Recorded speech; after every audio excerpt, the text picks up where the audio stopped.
تو میں یہ سمجھتی ہوں کہ یہ قانون تو پاکستان میں بھی ہونا چاہیے. اس طرح کی شہادتیں ملتی ہیں, اس طرح کے لوگ سامنے آتے ہیں تو ان کو اسی طرح سے کوڑے بھی مارنے چاہیے, اور اس طرح کے زانیوں کو اسی طرح سے زمین میں گاڑ کر ان کے اوپر پتھر بھی برسانے چاہیے. اس کا ریزن میں آپ کو بتاتی ہوں.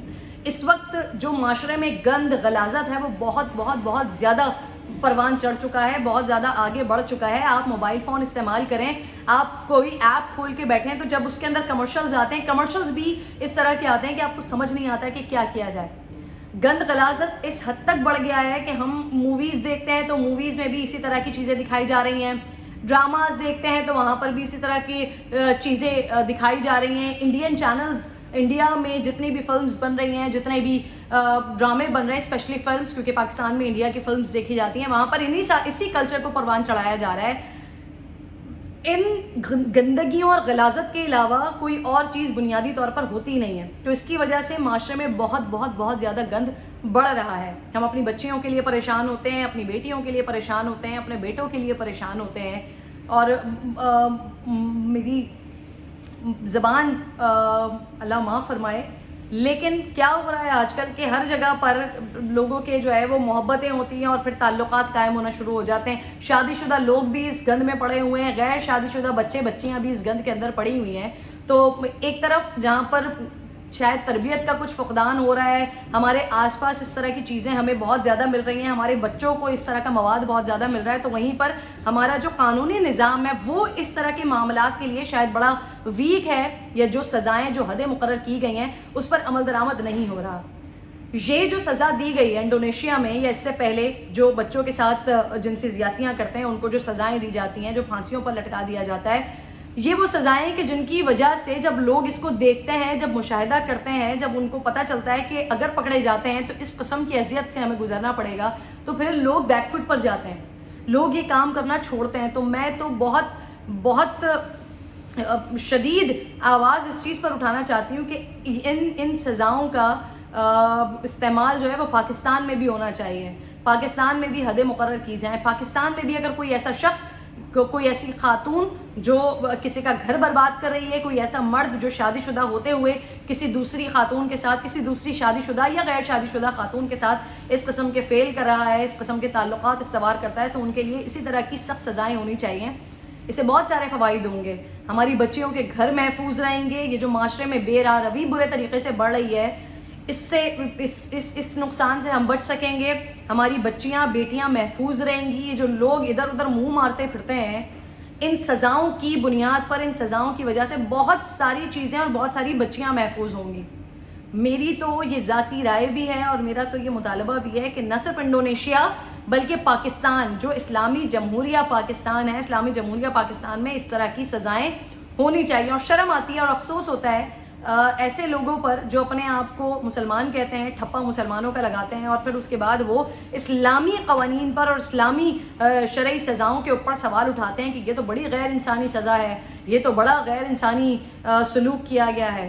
غیر انسانی سلوک, یا اگر اس کا کوئی معاشرے میں فائدہ نہ ہوتا, اگر یہ کوئی واقعی غیر انسانی ہوتا, تو پھر یہ اللہ رب الجلال کی طرف سے آرڈرز نہ آئے ہوتے, یہ آقا علیہ الصلوۃ والسلام کے دور میں یہ ساری چیزیں آگے نہ بڑھی ہوتی, یہ حدیں ان ادوار میں نہ ہوتی.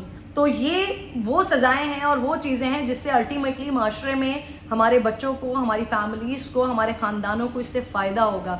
تو میں تو انڈونیشیا کے اس اقدام کو نہ صرف سراہتی ہوں بلکہ یہ امید بھی کرتی ہوں کہ اس طرح کی ساری چیزیں پاکستان میں بھی ہونی چاہیے. پاکستان میں بھی یہ جو شرعی حدیں ہیں یہ مقرر ہونی چاہیے, لوگوں کے اوپر لگنی چاہیے. اگر ہم نے اپنے معاشرے کو بچانا ہے تو بجائے اس طرح کی چیزوں کے خلاف جانے کے اس کے حق میں جانا چاہیے, تاکہ ہماری بچیاں محفوظ رہیں, ہمارے گھر محفوظ رہیں, ہمارے جو مرد حضرات ہیں یا جو ایسی عورتیں ہیں جو شادی شدہ ہونے کے باوجود ادھر ادھر منہ مارتی پھرتی ہیں, اپنی نسلوں کو خراب کر رہی ہوتی ہیں, اس سے بچا جا سکتا ہے اگر ان سزاؤں کو پاکستان میں بھی اسی طرح سے آگے بڑھایا جائے. لیکن کیا کہیے کہ جو پاکستان میں سزائیں ہیں ان پر یہ عمل درآمد نہیں ہوتا, تو پھر یہ تو وہ سزائیں ہیں, وہ شرعی اقدار ہے کہ جس کے اوپر اگر پاکستان میں یہ ساری چیزیں ہونا شروع ہوں تو شاید اس پریشر کو, جو انٹرنیشنل پریشر آتا ہے, وہ پاکستان برداشت کرنے کی ہمت نہیں رکھتا، سکت نہیں رکھتا، ورنہ ابھی اتنے سارے سزائے موت کے قیدی پاکستان میں موجود ہیں جو شاید ابھی تک لٹک چکے ہوتے. لیکن آبویسلی وہی بات ہے کہ ہم سسٹین نہیں کر سکتے، ہم اس پریشر کو برداشت نہیں کر سکتے. ورنہ میری نظر میں تو بہترین سزائیں یہ سزائیں جو شرعی حدیں مقرر کی گئی ہیں، اگر وہ سزائیں ہوتی ہیں تو معاشرہ 100% بہتری کی جانب جائے گا. آپ کیا سمجھتے ہیں کہ یہ جو سزائیں ان ادوار میں آقا علیہ الصلوۃ والسلام کے ادوار میں جو سزائیں رکھی گئی ہیں، اگر ان کے اوپر عمل درآمد ہوتا ہے تو آپ کی اپنی کیا رائے ہے؟ کیا ایسا ہونا چاہیے یا نہیں ہونا چاہیے؟ کمنٹ میں ضرور بتائیے گا. اپنا خیال رکھیے. اللہ نے کے بعد.